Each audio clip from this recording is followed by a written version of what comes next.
nós vamos conversar a respeito de um assunto bastante interessante sobre essa questão dos altos e baixos da nossa vida. E eu quero começar esse assunto pedindo para a gente ter um tempinho, não vai ser um tempinho pequeno, tá? Não vai ser um tempinho muito grande não, mas um tempinho de bate-papo, né, aí com quem está perto de você, ok? Eu quero fazer uma pergunta para você, para todos aqueles que são pais, ok? E você que não é pai, que é filho, você pode transformar a pergunta pensando assim, quando eu era pequeno, o que o meu pai dizia para mim, ok? Então, eu quero fazer uma pergunta para todos aqueles que são pais. Qual é a palavra mais difícil de você fazer seus filhos pronunciarem? Não é para responder para mim, presta atenção.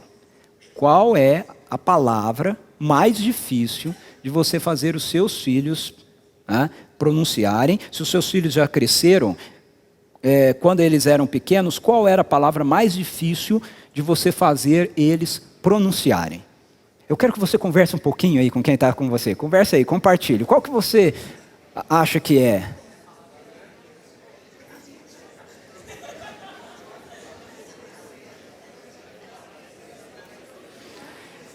Se você é jovem, pergunta, qual é a palavra mais difícil que os meus pais queriam que eu falasse?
Muito bem.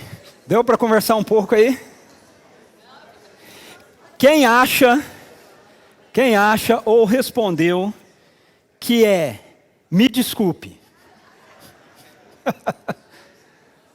Perdão. Também? Ok. Estou arrependido. Estou arrependido. Eu errei. Ok, eu errei. Alguma outra? Você tem razão. O filho falar para o pai, né? Você tem razão. Você está certo. Mais alguma? Agradeço, muito obrigado. Agradecer a pessoa. Ok. Veja, talvez a gente tenha algumas outras palavras, mas eu acredito que essas que nós mencionamos aqui, elas de fato são uma tarefa árdua nossa, né? Como pais, para ensinar os nossos filhos como é importante quando eles erram, quando eles fazem alguma coisa que não está correta, quando eles aprontam uma arte ou qualquer coisa assim, né? Eles reconhecerem isso, eles afirmarem, eu errei, eu estou errado, me desculpe, né? Me perdoe, papai, o senhor está certo, não é? Eles ficam mais ou menos assim, né? Como a criança da foto, né? Eles embiam, né? Vai lá com um amiguinho, faz um negócio que não devia fazer, você fala, pede desculpa para ele. Né? Pede desculpa para ele, que coisa feia, pede desculpa, né? E aquele sacrifício, né? Agora, eu queria te fazer uma outra pergunta. Né? Agora, Será que isso é só com os nossos filhos? Não, né? Essa não é uma realidade presente apenas na vida dos nossos filhos, né? Essa é uma realidade que está presente também na nossa vida, né? Como adultos, ok? É uma realidade presente na vida de todo ser humano, não apenas quando nós somos pequenos. Na relação conjugal, o reconhecimento de que nós estamos errados em uma discussão, não é uma tarefa árdua, né, de se fazer. Você tem que dizer para sua esposa que ela está certa, né? Você está errado, né? Ou dizer o contrário. O contrário é raro, né? O contrário é muito raro o marido está certo e a esposa está errada. Mas às vezes acontece, né? Às vezes acontece. É raro, mas acontece. Não? Quando acontece, gente, essas coisas vocês têm que marcar, agendar, né? Porque vai ter outras, entendeu? E aí nas outras a gente vai discutir, vai dizer, não, mas... Aí você tem que lembrar, né? Uma vez que você estava certo, ok? Aí você tá, não, mas lembra aquela vez, né? Então, uma vez pelo menos, né? Não, brincadeira. Brincadeira. É difícil, né? Não apenas no casamento. Desencontro que nós temos com amigos, desencontros que nós temos às vezes com parentes, com colegas de trabalho, né? Até com irmãos em Cristo. Na verdade que é para a gente muito difícil dizer, eu errei, eu estou errado. Nós resistimos profundamente à ideia de que nós estamos errados, de que nós nos equivocamos, que nós tomamos uma decisão que não deveria ter sido tomada e que nós precisamos voltar atrás. Esse é o ponto. Voltar atrás. Esse é um grande problema para nós seres humanos. Por quê? Porque essa atitude de voltar atrás exige de nós uma profunda postura de humildade. E nós não gostamos de admitir que nós estamos errados.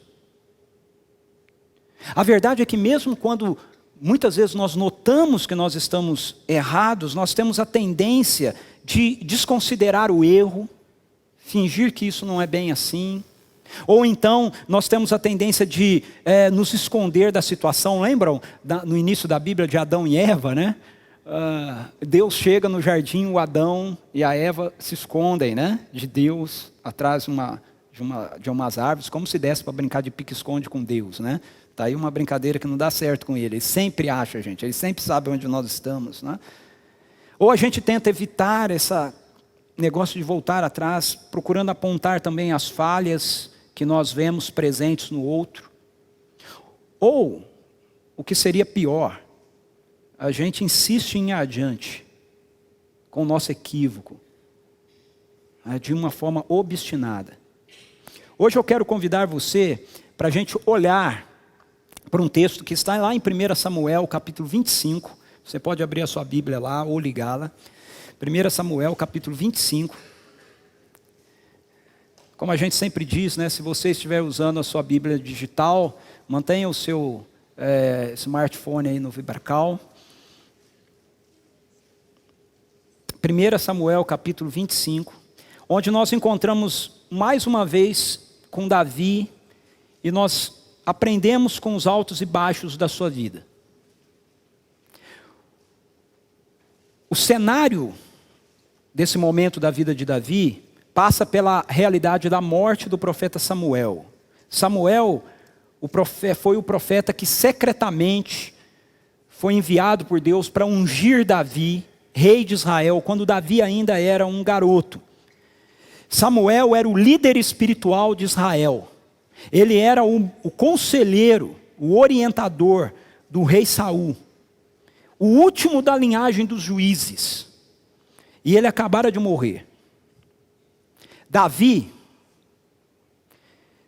estava nessa situação, vivendo um momento de dificuldade, de conflito na sua vida, porque Saul, tomado por um ciúmes exagerado para com Davi, passou a olhar Davi, que antes para ele era como um filho e alguém que ele admirava, né, desde lá do enfrentamento de Davi com Golias, agora como um inimigo, porque o povo começou a admirar mais Davi do que Saul. E aí Saul começou a ficar enciumado de Davi e começou a planejar matar Davi. Isso fez com que Davi tivesse que fugir do palácio onde ele estava vivendo com Saul, abandonar a sua vida social e ir para o deserto, fugindo de Saul.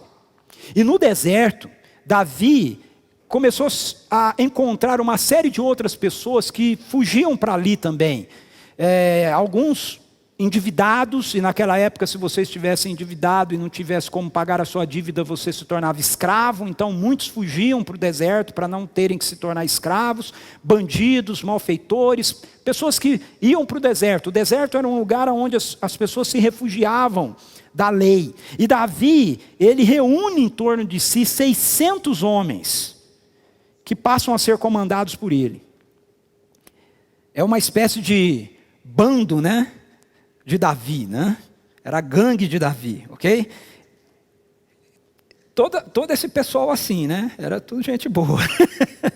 Ali era tudo gente boa. Nenhum deles tinha sido preso à toa, né? Era tudo gente tranquila, ok? E esse pessoal se envolve com Davi.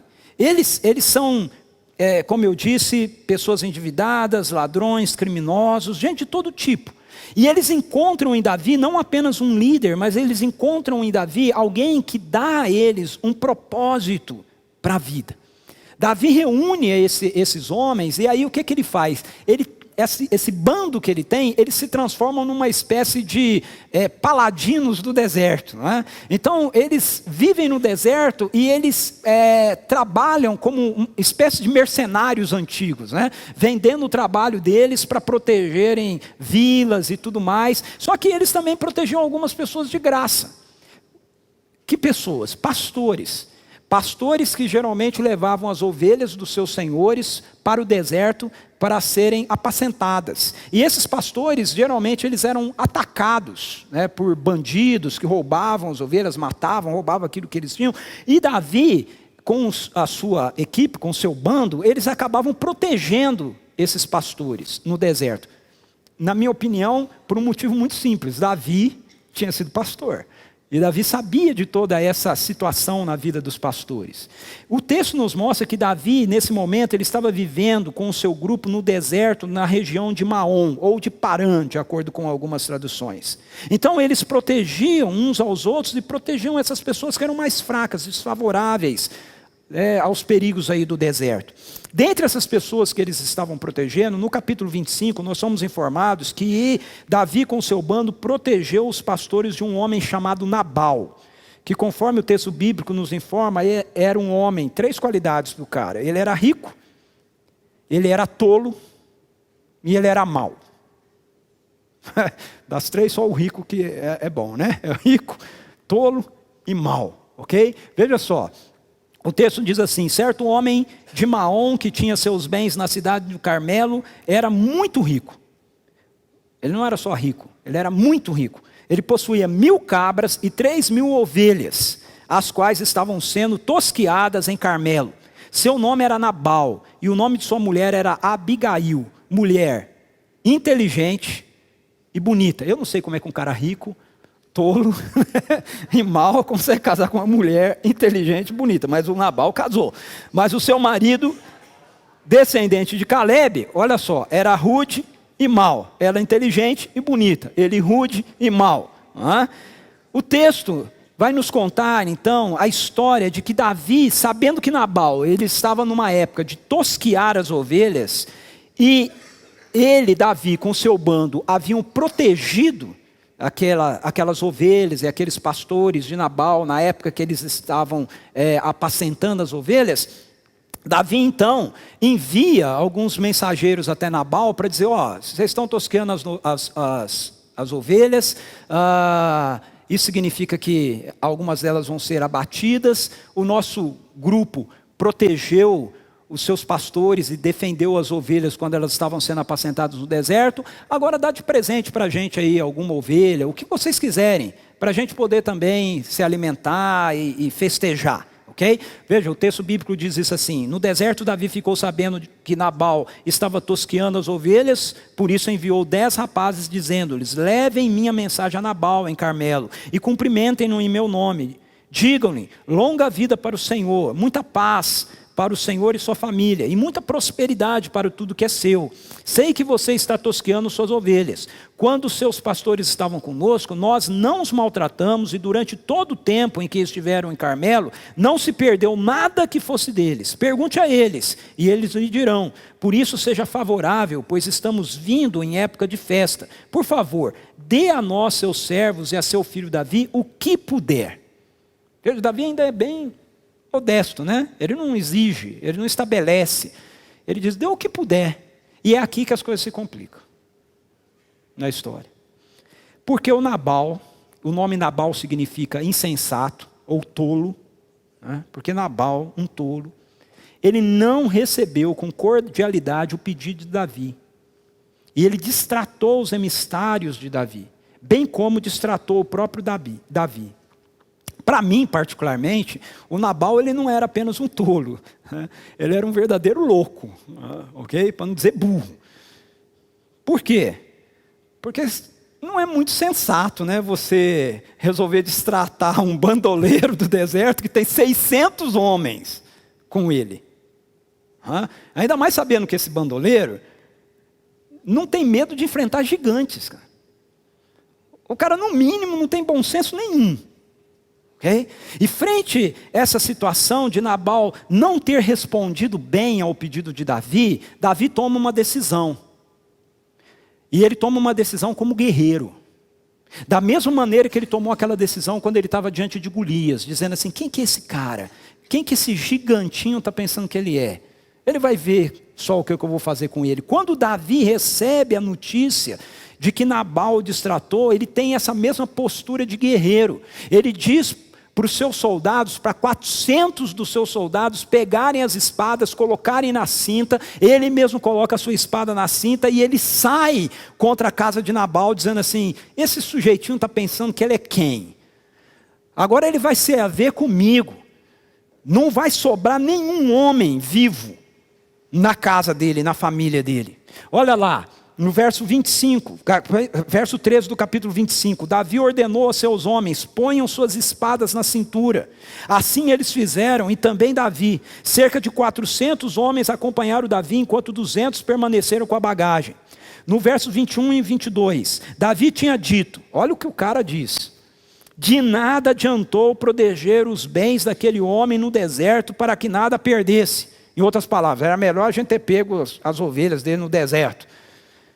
Ele me pagou o bem com o mal. Que Deus castigue Davi e o faça com muita severidade, caso até amanhã eu deixe vivo um só do sexo masculino de todos os que pertencem a Nabal. O cara é macho. O cara é brabo. Tomado do mesmo ímpeto que ele foi tomado quando ele viu Golias afrontando os exércitos de Israel. A atitude de um guerreiro. E aí ele sai com o seu exército para fazer isso. E aí que entra em cena a mulher inteligente e bonita de Nabal, chamada Abigail. Deus coloca Abigail no caminho de Davi. E diante das palavras de Abigail, Davi volta atrás na sua decisão. O que é que nós podemos aprender com esse momento na vida de Davi? Onde ele expressa essa humildade necessária para voltar atrás. Por que eu digo que é uma atitude de humildade que Davi tem para voltar atrás? Porque no contexto e na cultura de Davi, você não dava ouvido para uma mulher. Ok? No contexto dele, ao contrário do nosso, que a mulher sempre está com a razão, ela não era ouvida. Mas Davi consegue parar e ele consegue ouvir Abigail. E ele não só ouve Abigail, mas ele entende, através da voz de Abigail, a voz de Deus. E ele consegue ter uma postura, apesar de ser um guerreiro, apesar de estar ali com 400 homens, apesar de ser esse cara que mata gigantes, e Nabal seria fichinha para ele tem uma postura de humildade para voltar atrás. E aí eu quero considerar algumas coisas com você, para a gente aprender com essa postura dele, para os altos e baixos da nossa vida também. A primeira questão que a gente pode aprender aí, eu esqueci de mudar o segundo texto ali, né? É que todos nós precisamos dar ouvidos às pessoas sábias que Deus coloca no nosso caminho. Davi, ele não estava brincando. Quando ele mandou os soldados dele colocarem as espadas na cinta, e ele colocou a espada na sua cinta e ele saiu, ele não estava de brincadeira, ele não estava brincando. Ele estava disposto realmente a ir e a destruir todos os do sexo masculino da casa de Nabal, a ponto dele invocar o nome do próprio Deus, dizendo que Deus me castigue, se eu não fizer isso. Então Davi estava determinado a colocar fim a Nabal.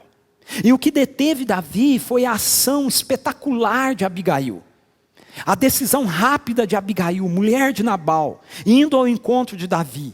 O texto fala para a gente nos versos 23 e 24. Quando Abigail viu Davi, desceu depressa do jumento e prostrou-se perante Davi, rosto em terra. Ela caiu a seus pés e disse: meu senhor, a culpa é toda minha. Por favor, permite que a tua serva te fale. Ouve o que tem a dizer.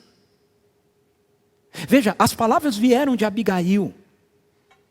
Deus usou a sabedoria de Abigail para despertar Davi da sua raiva, da sua violência, que buscava vingar, buscava vingança com as próprias mãos. Lidar com a situação com as suas próprias mãos. Então, Abigail é esse instrumento nas mãos de Deus. Mas eu quero destacar aqui, apesar de toda a virtude de Abigail, o que a gente aprende com Davi. Embora Abigail seja esse instrumento nas mãos de Deus para deter Davi, para falar com Davi, eu quero que a gente perceba como Davi, ele se porta com humildade e dá ouvidos a Abigail. Então, nós temos que aprender com Davi a humildade de se dar ouvidos àqueles que vêm ao nosso encontro com a sabedoria de Deus.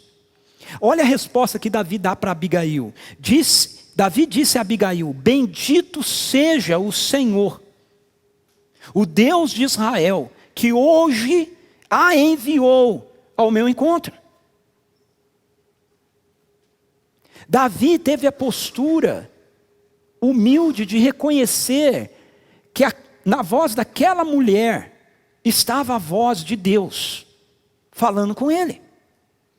Como eu disse, ele era um guerreiro. Davi podia ter dito assim: espera aí, mulher, é seu marido, eu vou matar seus filhos. Eu sei que o que você está tentando fazer aí é me dissuadir disso. Quem mandou Nabal dar a resposta que me deu? Agora ele vai ter que saber comigo.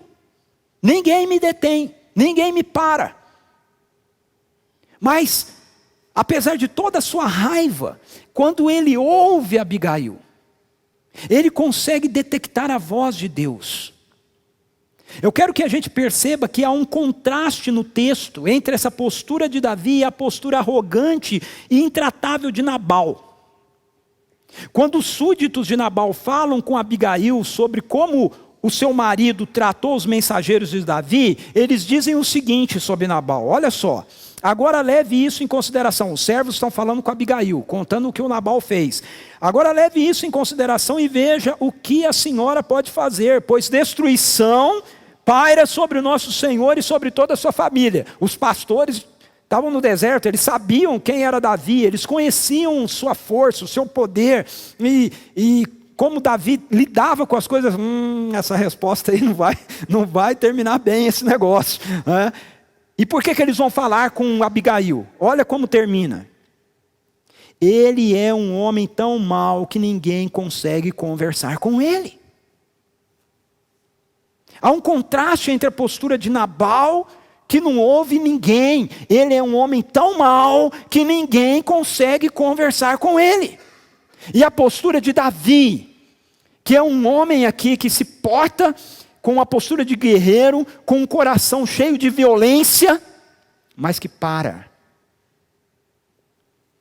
e dá ouvido. Como tem sido a nossa postura? Diante de decisões que nós tomamos, de palavras que dizemos, de ações que implementamos, nós precisamos de humildade, que é fruto da nossa intimidade com Deus, para que a gente possa voltar atrás, frente aos nossos erros. Davi era um homem que tinha intimidade com Deus. E quando ele ouve Abigail, ele diz: bendito seja o Senhor que te enviou para me impedir. Como é que nós lidamos com os nossos erros? Como é que nós nos portamos diante daqueles que Deus nos envia para nos alertar? Contraste. Nós somos como Nabal, que ninguém consegue conversar, ou nós somos como Davi,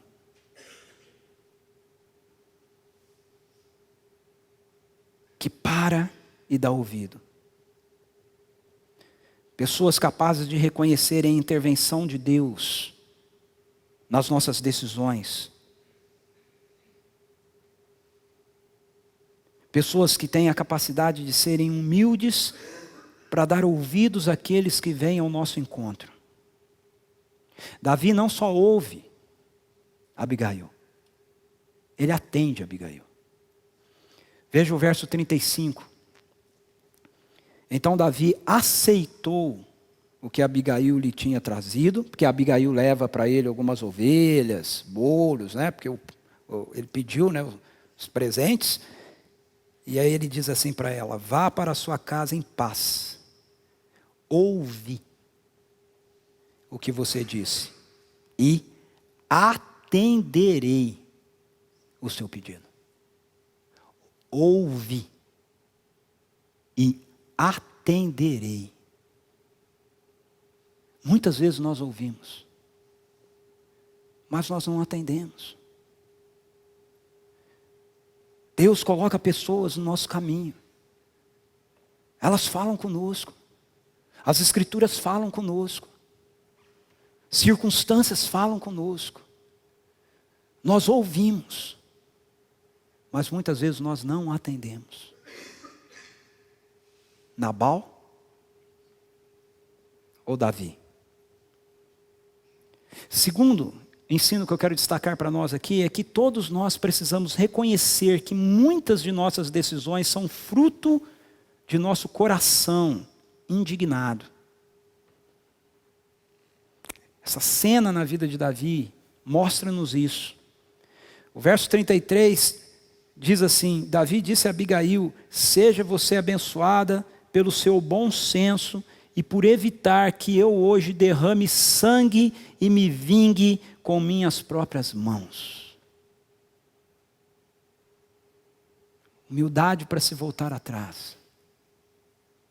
Davi, frente à fala de Abigail, ele consegue reconhecer, ele volta atrás, e aquela fala dele que antes era, não, ele não adiantou nada fazer o bem para ele me pagou o bem pelo mal, isso está errado, não é assim que se faz, eu vou resolver esse negócio. Ele para e fala assim: eu estou querendo tomar a vingança nas minhas próprias mãos.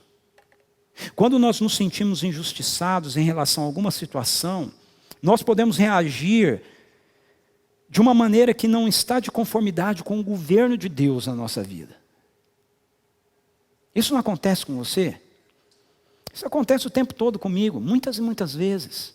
Diante do cenário, por exemplo, que a gente vê na nossa nação, diante de algumas coisas que a gente ouve, né? Muitas vezes o meu coração é tomado de um sentimento, de um desejo, né? Por ações, que depois eu começo a parar e dizer assim: mas gente, Tudo bem, isso seria muito bom ser feito, né? Mas é um anseio do meu coração. Isso não está alinhado e não está de acordo com aquilo que Deus me ensina sobre o governo dele. Nós podemos nos sentir com raiva como Davi. E fruto disso nós podemos responder com violência diante de uma determinada situação. Mas como a maioria de nós não é como Davi, né? Guerreiro, talvez as nossas posturas frente à indignação do nosso coração sejam um pouquinho diferentes. Quando o nosso coração fica assim, tomado de indignação, nós podemos responder, por exemplo, com indiferença. Nós podemos responder com apatia.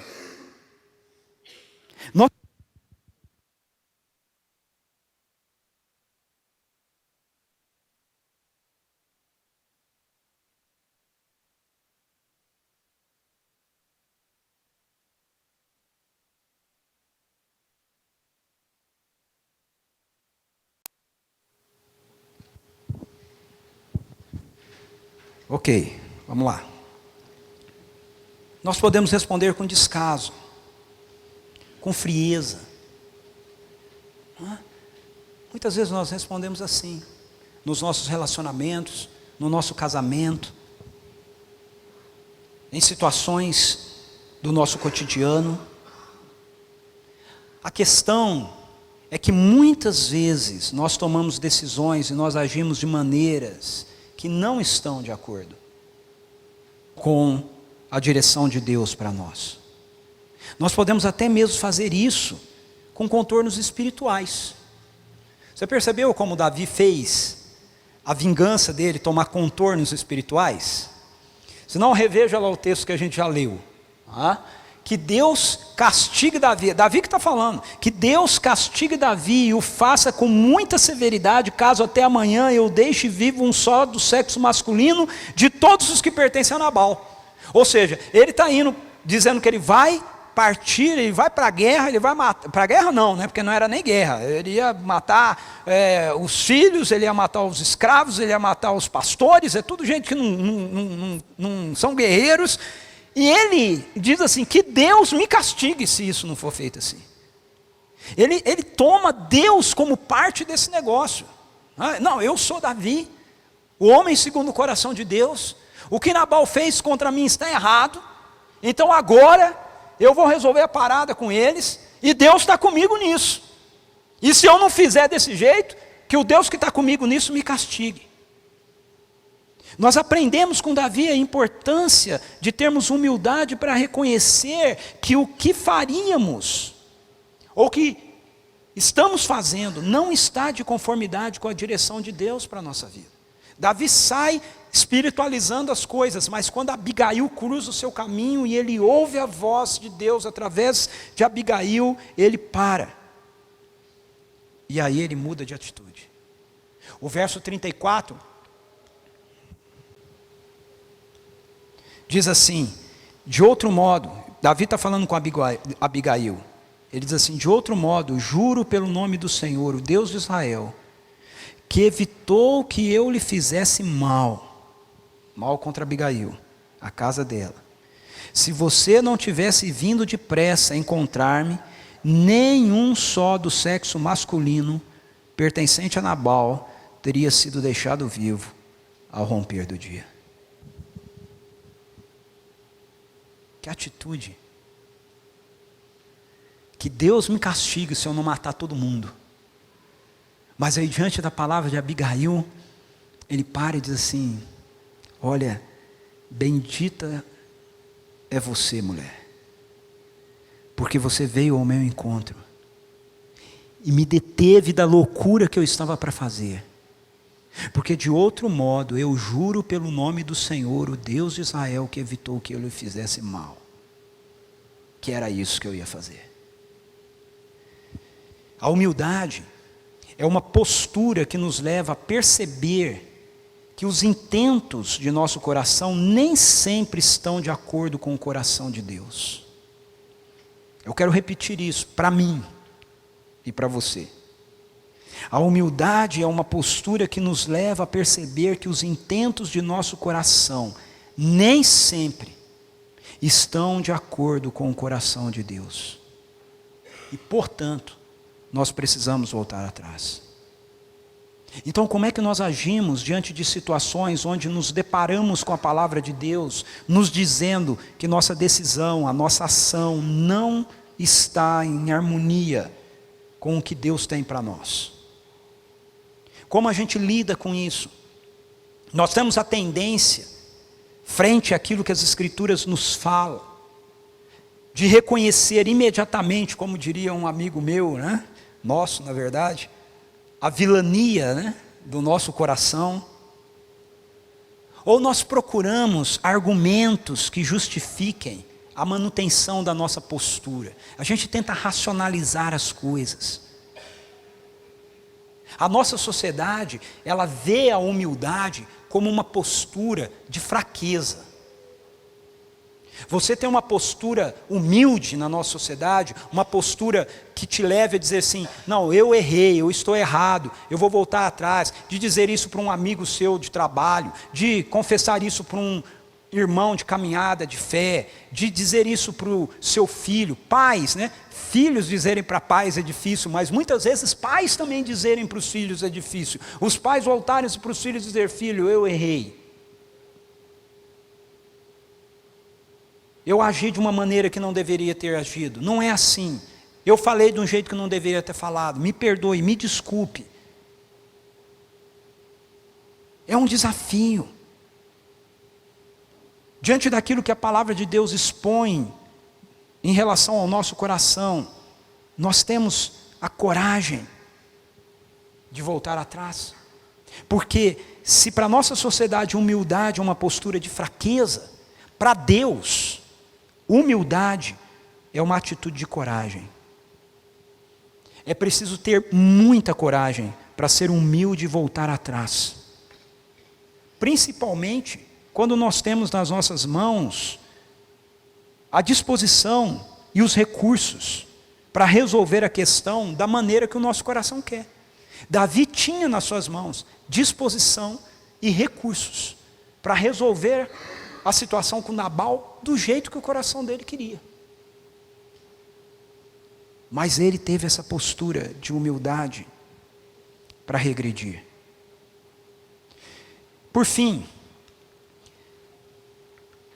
um último ensino que eu quero destacar para a gente hoje, sobre essa postura de Davi, é que a postura de humildade abre espaço para Deus agir em meio às situações da nossa vida. Quando nós nos posicionamos humildemente diante de Deus, quando nós reconhecemos e voltamos atrás, nós damos espaço para Deus poder fazer o que Ele tem que fazer. Veja, depois da conversa de Davi com Abigail, e que Davi resolveu voltar para trás, tal, a Abigail voltou para casa. Quando ela chegou em casa, o Nabal estava dando uma festa, e uma festança, né, como se ele fosse rei. E aí o texto diz assim para a gente, quando Abigail retornou a Nabal, ele estava dando um banquete em casa, como um banquete de rei. Ele estava alegre e bastante bêbado, e ela nada lhe falou até o amanhecer. De manhã, quando Nabal estava sóbrio, sua mulher lhe contou tudo. Ele sofreu um ataque, um infarto, provavelmente, e ficou paralisado como uma pedra. Cerca de 10 dias depois, o Senhor feriu Nabal e ele morreu. Teve um infarto, 10 dias de coma, e aí morreu. Nabal.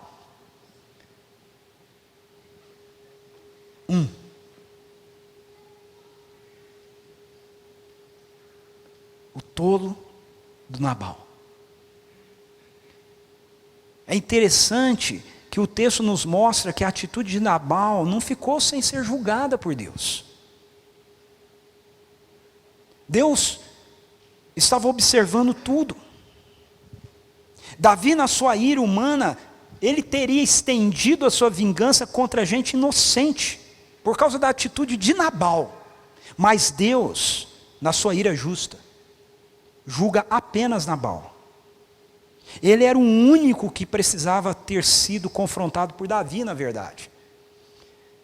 A única coisa que Davi, na verdade, deveria ter feito era dizer, ok, para os 10 emissários dele, ok, Nabal disse isso aí, então eu vou lá conversar com ele.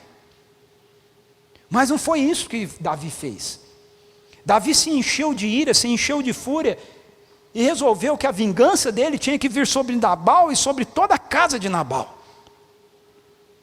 Mas Deus, quando lida com as nossas realidades, Ele lida sempre com a sua sabedoria, com a sua santidade e com a sua justiça.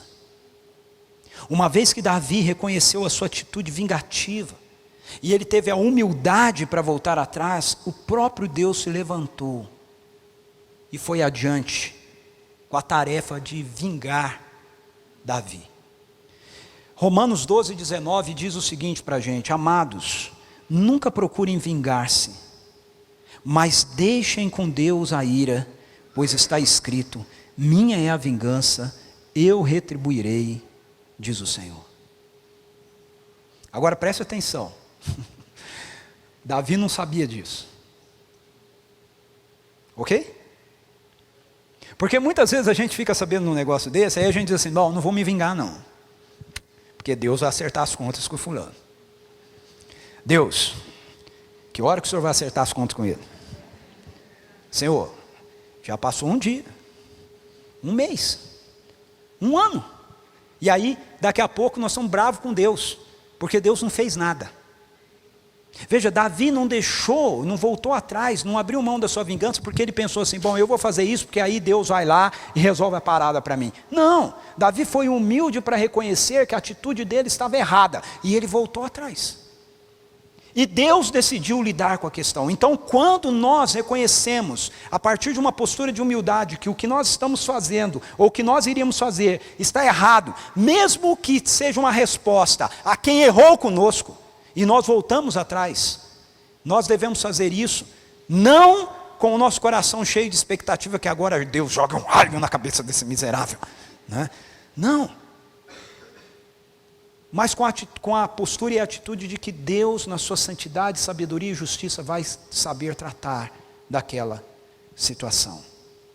Quando nós somos humildes para reconhecer os nossos erros, e nós voltamos atrás, pode ter certeza que Deus estende a sua ação, levando a desfecho o que precisa ser realizado, ser feito de fato, mas não conforme o que a gente deseja, mas conforme a sua sabedoria, a sua santidade e a sua justiça.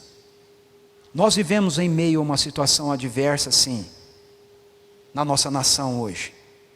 Nós vivemos em meio a um momento onde nós vemos tantas situações marcadas na nossa vida por atitudes de injustiça, sendo promovidas contra gente inocente, contra pessoas que não tem nada a ver com o que está acontecendo. Talvez a gente possa usar como exemplo essa situação do nosso país, para a gente entender essa postura. Quando a gente deseja, vamos reagir de alguma maneira, vamos fazer alguma coisa fora do programa daquilo que está de acordo com o coração de Deus, e a gente cai em si, a gente volta atrás, com essa percepção de que, como a gente tem falado sempre, que Deus, Ele está no controle, Deus age, Deus responde à oração de Daniel. A gente deve fazer isso com a perspectiva de que Deus vai lidar com as coisas, com a sabedoria dEle. Nós podemos ser tomados por um sentimento de revolta, nós podemos assumir posturas que não expressam as realidades do governo de Deus na nossa vida, e através da nossa vida. Agora, se nós tivermos a humildade de voltar atrás, e reconhecer que a vingança pertence ao Senhor, nós podemos, e certamente experimentaremos, a intervenção de Deus no nosso cenário. Agora, isso não aplica apenas a uma questão política, isso se aplica a todas as áreas da nossa vida. Mas eu quero encerrar fazendo uma aplicação disso em relação à nossa vida com Deus. Nós seres humanos, queridos, somos como Nabal diante de Deus. Nós não somos capazes de reconhecer que tudo o que temos, a nossa própria vida, é fruto da proteção misericordiosa de Deus. Nabal não era capaz de reconhecer que se ele tinha as riquezas que ele tinha, se ele não tinha perdido nada, é porque Davi com seus homens estavam protegendo aquilo que era de Nabal. Nós temos a tendência de arrogantemente agirmos como se não precisássemos de Deus e nem devêssemos nada a Ele. Assim como Nabal fez com Davi. Quem que é esse Davi? Não devo nada a ele. Nós somos por natureza merecedores da ira de Deus. Se Nabal foi merecedor da ira de Deus por ter destratado Davi, quanto mais nós por injuriarmos ao próprio Deus. Quanto mais a nossa nação por injuriar o próprio Deus. No entanto, para desviar-nos da sua ira, quer dizer, para desviar Nabal da ira de Davi, Deus enviou Abigail a Davi. E para Deus nos desviar da sua ira, Ele nos enviou Jesus Cristo, seu Filho. O próprio Deus que se fez em ser humano para assumir a nossa culpa, a nossa tolice diante de Deus. Veja, assim como Abigail, vocês notaram isso? Assim como Abigail assumiu a culpa da rebelião de Nabal diante de Davi, Abigail disse assim, ela caiu aos seus pés e disse: meu Senhor, a culpa é toda minha. Como é que era toda dela? A culpa era toda de Nabal. Mas ela se coloca entre a ira de Davi e a injustiça de Nabal. E ela diz assim: meu Senhor, a culpa é toda minha. Por favor, permite que tua serva te fale. Ouve o que ela tem a dizer.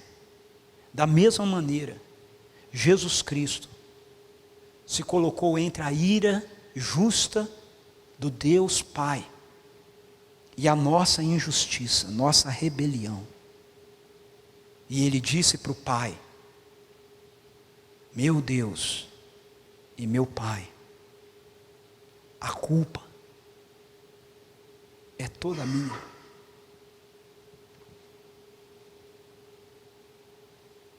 Eu não sei como você ouve isso, mas todas as vezes que eu me deparo com o Evangelho, eu não consigo ficar em pé diante dele. Jesus se colocou entre a ira santa e justa de Deus e a minha rebelião, a minha rebeldia, o meu pecado. E ele disse assim para o Pai: Deus, a culpa do Ricardo é toda minha. A culpa é toda minha. Em 2 Coríntios, capítulo 5, verso 21, o texto nos diz: Deus tornou pecado por nós aquele que não tinha pecado, para que nele nos tornássemos justiça de Deus. Queridos, você consegue dimensionar isso na sua mente? Porque eu não consigo, é trabalhoso demais, é grande demais. Nem sempre a gente percebe o que de fato isso é. Mas o Deus santo, justo, perfeito, puro, criador de todo o universo, todo o céu, toda a terra, o dono da vida, se limitou a um corpo humano, por gente injusta, tola, nabaus, pela humanidade, por mim, por você. E Ele se colocou entre Deus, santo e justo, e nós, seres humanos, tolos e injustos. E como um ser humano nos representando, Ele disse: Pai, a culpa é toda minha. A atitude de Abigail levou Davi a uma postura de humildade para voltar atrás e reconhecer que estava errado e mudar de postura. A atitude de Deus em Jesus Cristo, assumindo a nossa humanidade, se colocando como aquele que tomaria sobre si a ira justa de Deus e nos oferecendo a sua vida por intermédio da sua ressurreição, nos dá a graça de mudarmos a nossa atitude diante de Deus. A pergunta é, se nós vamos ser humildes o suficiente para voltar atrás. Se nós vamos ser humildes o suficiente para dizer: Deus, me perdoa. O Senhor está certo, eu estou errado. Misericórdia, Senhor. Eu preciso da tua misericórdia.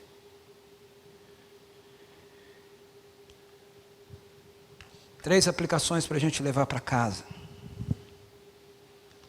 Tarefa de casa, né? Tire um tempo nessa semana para avaliar as áreas da sua vida, a fim de ver se não tem nenhuma atitude que você está tomando e que você precisa voltar atrás. Faça um inventário aí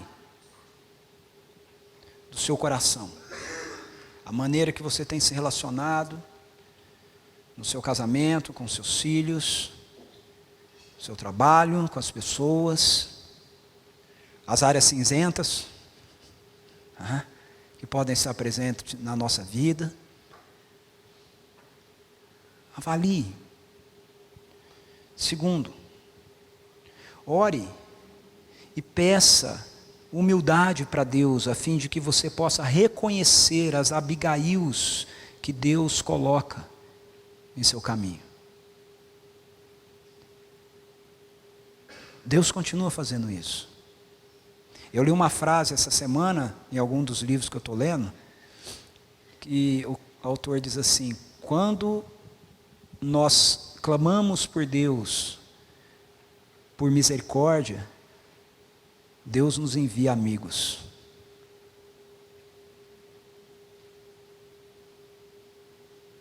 Deus nos envia amigos. Abigails. Gente que nos para no caminho. Nós precisamos da humildade de Deus nos nossos ouvidos para ouvir a voz delas, como a voz de Deus. E terceiro, reconheça a sua necessidade de acolher o que Jesus Cristo fez por você, a fim de que a justa ira de Deus não precise vir sobre você, por ter ido sobre Jesus. O Evangelho não é só o começo da nossa vida cristã. O Evangelho é aquilo que pode manter vivo no nosso coração o primeiro amor, o combustível, para que a gente continue vivendo, comprometidos com Deus, apaixonados por Ele, devotados a Ele, a cada dia da nossa vida. Quando o Evangelho começa a se perder, quando ele começa a ser esquecido, quando ele começa a se transformar apenas numa notícia que tem a ver com um dia eu ter sido salvo, a minha adoração esfria, o meu desejo pelas Escrituras esfriam, a minha empolgação de compartilhar de Jesus com os outros esfria,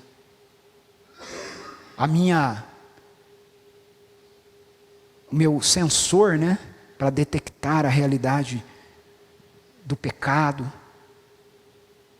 esfria. Tudo mais esfria.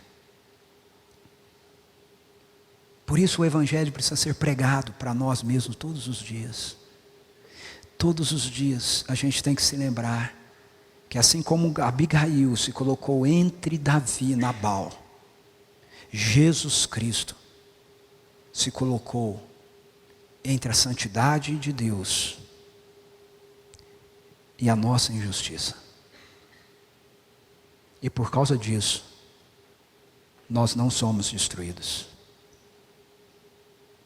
Feche os seus olhos, curva a sua cabeça. Vamos orar. Peça para Deus te dar humildade.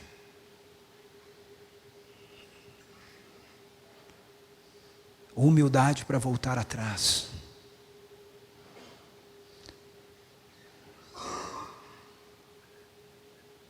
Senhor, eu peço isso por mim, eu peço isso pelos meus irmãos, Senhor. Como nós cantamos numa das canções aqui, a gente vem a Ti, porque nós sabemos que só o Senhor é quem pode nos abraçar. Só em Ti é que nós podemos encontrar o descanso, Senhor, a restauração necessária para o nosso coração. Mas a Tua palavra nos diz, ó Deus, que o Senhor resiste aos soberbos, o Senhor resiste a Nabal, o Senhor dá graça aos humildes. Então, Senhor, nós precisamos que o Senhor impute humildade no nosso coração. Nós queremos reconhecer aqui, ó Deus, a vilania do nosso coração. Como tantas vezes a gente usa de argumentos, subterfúgios, até mesmo na Tua palavra, para manter, ó Deus, uma postura errada no nosso coração. Deus tem misericórdia de nós. Deus abre os nossos ouvidos para que a gente consiga ouvir Abigail quando o Senhor a colocar no nosso caminho. Gente que o Senhor envia para nos ajudar a entender quando posturas que estamos tomando não provêm do coração do Senhor. Mas acima de tudo, nos dê a graça de enxergarmos Jesus como a verdadeira Abigail, que se coloca entre o Senhor, que é um Deus santo e justo e tem todo o direito de nos condenar, e nós que somos merecedores por nossa injustiça dessa condenação, e se colocando entre o Senhor e nós, Jesus santo e perfeito, diz: a culpa é toda minha. Senhor, que a gente se lembre disso a cada dia, a cada manhã, que toda a nossa culpa está sobre Jesus, foi levado sobre Ele em uma cruz, e que então a gente possa voltar atrás e dizer: eu te ouvi, ó Deus, e eu te atendi, para a honra e glória do Senhor. Amém.